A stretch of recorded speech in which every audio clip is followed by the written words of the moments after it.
চলুন তাহলে দেখে নিই কিভাবে করে খুব সহজে দই মেকার দিয়ে দই তৈরি করা যায়।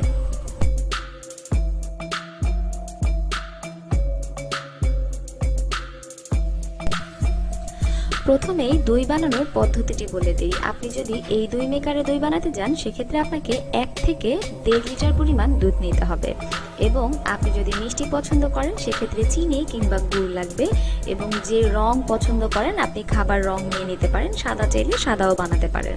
প্রথমতই আপনাকে দুধের সাথে চিনি কিংবা গুড় ভালো করে জাল করতে হবে যতক্ষণ পর্যন্ত দুধের ঘনত্ব বেড়ে না যায়। তারপর রং দিয়ে আপনি আবারও কিছুক্ষণ জাল করে নামিয়ে ঠান্ডা করে নিতে হবে। দই বানাতে হলে আমাদের আরও একটা জিনিস লাগবে, আর তা হলো দইয়ের বীজ। অনেকেই দইয়ের বীজ বলতে কি বোঝায় বোঝেন না, তাদের জন্য বলছি।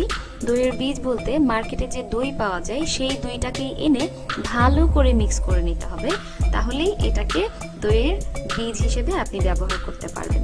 আমরা সেই ঠান্ডা করা দুধটাকে মূলত এই দই মেকারের মধ্যে দিয়ে তারপর এই হলো দইয়ের বীজ ভালো করে মিক্স করে তারপরে এই দইয়ের বীজ এই দুধের মধ্যে ঢেলে দিতে হবে, দিয়ে তারপর আবার ভালো করে মিক্স করে নিতে হবে যাতে করে এটা পুরোপুরি এই দুধের সাথে মিলে যায়।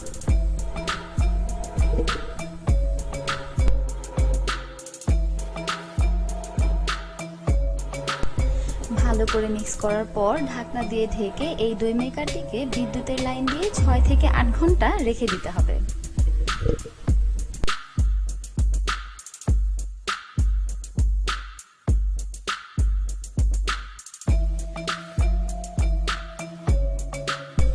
ছয় থেকে 8 ঘন্টা পর আপনি আপনার পছন্দের দই পেয়ে যাবেন। খুবই সুস্বাদু, আপনি আপনার বাসায় তৈরি করে দেখতে পারেন।